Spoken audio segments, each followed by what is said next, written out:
Hey, it's Zach. You have completed the course.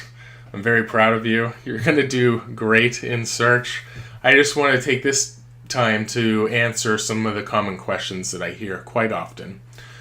The first question is, what should I optimize first?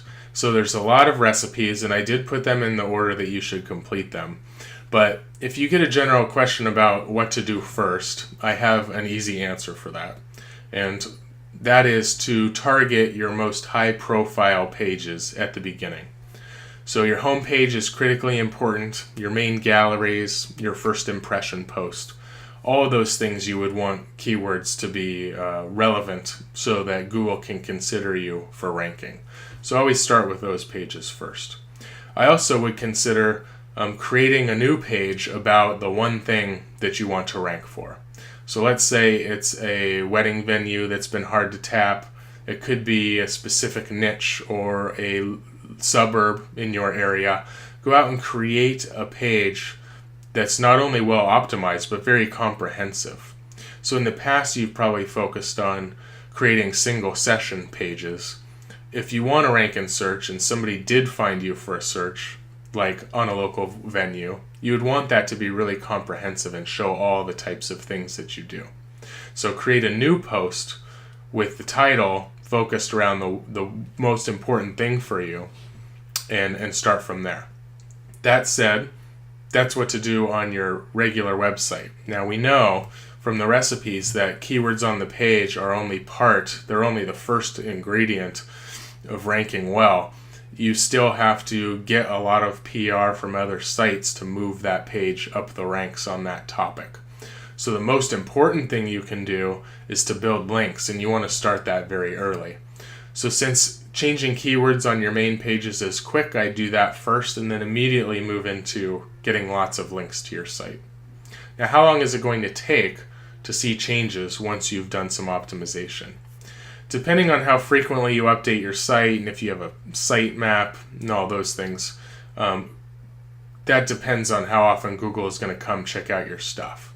If you have a splash page that never changes and hasn't changed in a year, Google probably only comes to your page every year, and it's going to take a long time before it notices anything has changed and then adjust your ranks. But for the most part, most sites will see Google come every week to a couple of weeks. And as you continue to get new links to your site from reputable sources, Google will find those right away and have incentive to come back more. So I guess what I'm saying is Google comes to your site quite often, so you should be able to see a change in rank very quickly. What you want to do is build more links, and every time you add a new link, that can potentially move you up. So if you don't see a change in Google, it might be because you haven't had enough links to pass the person in front of you. The more links you get, the more quickly you will see those changes. The next question is, can I outsource SEO? Can I just hire somebody to take care of all of this for me? And the reason that you don't want to do that is because outsource companies will focus on the easiest possible path, and they don't have to deal with the fallout if anything goes wrong. So they might do some small, minor tweaks to your site, and then they're going to start building links, and oftentimes those are not credible links. They're going to add you to directories.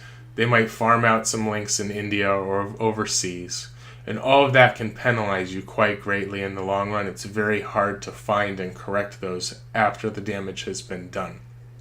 We know that ranking well means writing comprehensive pages about everything you do about a certain topic. It also means getting featured out there on the web and contributing articles and getting interviewed in other places. I don't know how you could possibly outsource that. I certainly don't want somebody else blogging on my site with my most valuable information, and I certainly don't want them writing articles for me out there on the web.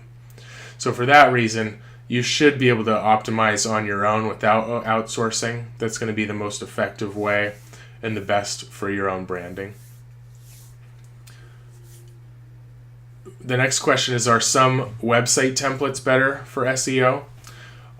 Most themes all give you the same options. Really, you just need to control the title of the page, the text on the page, the text behind the images, and that's about it. So if your theme does not allow those, it might be Flash. So Flash is not going to give you a lot of freedom to add text. So that would be a bad theme. But if you're on WordPress, pretty much all the themes are the same. And all the themes are going to enable you to add a plugin like the all-in-one SEO pack or WordPress SEO by Yoast to be able to control the title and the description of pages. So I would look more for a theme that is mobile friendly, or in fact, just look for themes that aren't mobile friendly. If they're not mobile friendly, you want to stay away. Anything else should be fine. Whether it's responsive or simply mobile friendly is fine. Google just does a mobile test to say, does this look good on phones? So you don't necessarily have to have a mobile responsive site. But you do want a mobile friendly site. A blog gets updated frequently and has lots of room for text, so structurally that tends to work well for search. But the actual theme that you choose probably is less relevant. How do you know if your site has been hacked? Google Webmaster Tools gives you that information, as does Bing. So it's worth checking in periodically with Google Webmaster Tools to see what alerts and messages it says about your site. And then the last question is, does getting links from social help your SEO? Think of social as 1 point among 100 points that factor into your SEO score. And whether or not you get 1 link or 1,000 links from social, that only contributes to 1 point out of 100. So really the question is, are you prominent on social, are you popular on social, or are you not? So it's one kind of broad score.